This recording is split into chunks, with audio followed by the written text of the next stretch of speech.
Write music. Actually, Puffy was the first person to call me back to work. You know, Puffy used writers at that time. So I came back to write for him. And Puff was ill. Like he would like listen to you after you wrote it and be like, yo, it's hot. Call you back the next day, ask you write it again. And I was like, yo, I can't fuck with him. I don't know, like, cause he don't know exactly when he happy with it. So he's like, do it again. Let me see what else comes out. Do it again. And I'm like, what? I can't fuck with this. He'll tell you if you ask him that I was in his office in Daddy's house. And it was playing outside. I think it was Sean and Wolf at the time. Man, he'll tell you I had a Mac 10 on me, 32 shot clip. Just on the walk up to come up to write music I'm writing, but I'm walking around like that. He'll probably remember that if you ask him. I think that was the last time he called me to write music. Only underscore Wallace, please make sure you include the underscore, and this is only underscore Wallace TV. Of course, please subscribe, hit the bell for notifications, hit the like button for your mans and them. 50, aka Ferrari at 50. Listen, 50 Cent is getting ready to produce a documentary about the allegations swirling around Sean P. Diddy, Brother Love Combs. Now, think about that.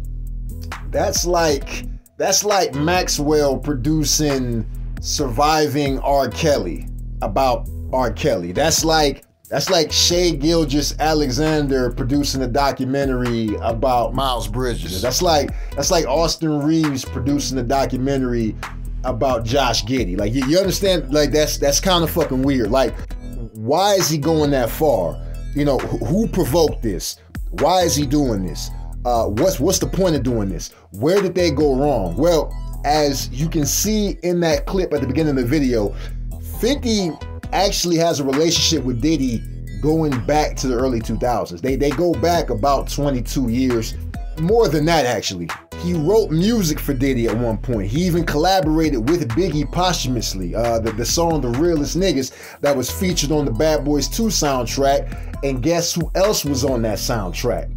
Your boy P. Diddy.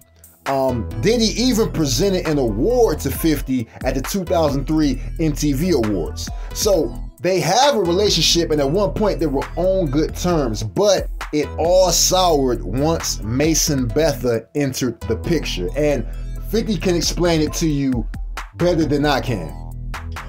You and Puff have a weird relationship. I'm just saying, I don't want you. I'm not trying to force you to think what I think. Sometimes you like it, sometimes you like it, sometimes you don't. You gotta admit that to me. You can't. Sometimes, no. Sometimes I like Puff. Sometimes you like him, sometimes you don't. Yeah, but what's not to like about him? Nah, ever since Mace, you've always had a bad taste in your mouth. Yeah, he did some sucker shit. You always had a bad taste in your mouth. He was a sucker on the Mace project because he know what he did. Nah, but there's things said. Look, there was things said within. We was in Noble, me, him, and Jimmy sitting there, right? He was at the table having dinner with some other people. He's gonna be a little bit more business. Yo, Playboy, yo, I thought, you know how we going to Tiffany Co. right now. We pick up something, they ain't gonna say nothing. They gonna send us an invoice later. They gonna let us walk out. That's what I thought you was doing with Mace. I thought you was taking him on tour. When you come back, you gonna take care of me. I said, oh, it ain't nothing. So I just waiting for you to take care of me. So was there a number talked about? Yeah, I was like, what you looking for that? What you want? He said $2 million. I'm like, Mace ain't worth $2 million with $2 million in his pocket. So Mace's time at G-Unit or with 50 Cent, because he was never officially signed, it's one of those you had to be there moments, because it was so brief and it was so bizarre, just based on Mace's track record and basically his like exile from music, and then him becoming a pastor and then coming back, and then you had to be there. You could find the footage, it's all documented, it's all on YouTube, but you had to be there to really understand. Diddy wanted $2 million from 50 in order for Mace to be able to sign his G-Unit records. And on top of that, Jimmy Iovine working as kind of like a mediator, as a go-between. Jimmy Iovine didn't want a piece of the deal because 50 Cent was still signed to Interscope at the time. And G-Unit Records was a subsidiary of Interscope Records. Their distribution was through Interscope. So 50 wanted the deal, Jimmy wanted the deal, Diddy was the hiccup. Diddy was the fly in the ointment. He was what stopped the deal from going through. And in the interview with Funkmaster Flex, 50's really giving you more of a PC as he can be. He's giving you more of a PC explanation of what happened. But this is how he really feels about what happened. I guess this means I won't be invited to the white parties in the Hamptons. I don't give a fuck. I don't want to hang out with your punk ass, no way. Got me motherfucking running around. This nigga Mace. Now you wanna play games, you wanna make the deal, nigga? Nigga, I'll fuck your shit up, nigga. Is you crazy, nigga? Matter of fact, you know what? I don't wanna do the deal no more. Fuck the deal, nigga. You wanna play games, you wanna waste my motherfucking time, nigga. Time is money, nigga. You wasting the motherfucking money, nigga. Alright. I see what you're trying to do. But I don't know why you doing what you're trying to do. Why you won't make me tell everybody what Misha told me? Huh? Now you go on and you send me $50,000 for this nigga travel fees, you know, airfare, hotel space.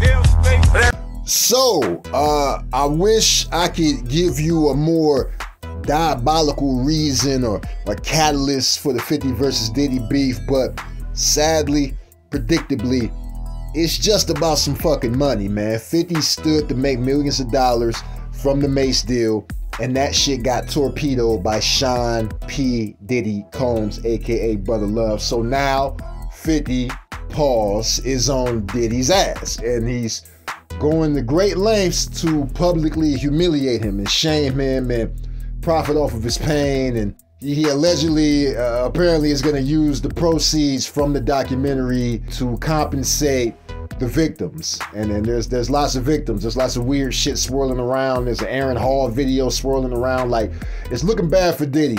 And 50 is kind of spearheading this shit. So let me know what you think in the comments. You know, what do you think about this? Do you think it's petty? Do you think it's justified? How do you feel about Diddy? How do you feel about 50? How do you feel about the whole situation? And don't forget to click the link in the description and check out your boy's Patreon. I've been uploading new content, making sure it's not just scorched earth over there. That's where I post the adult content that I can't post here. You can unlock that and support my movement, man. _Wallace TV. Out.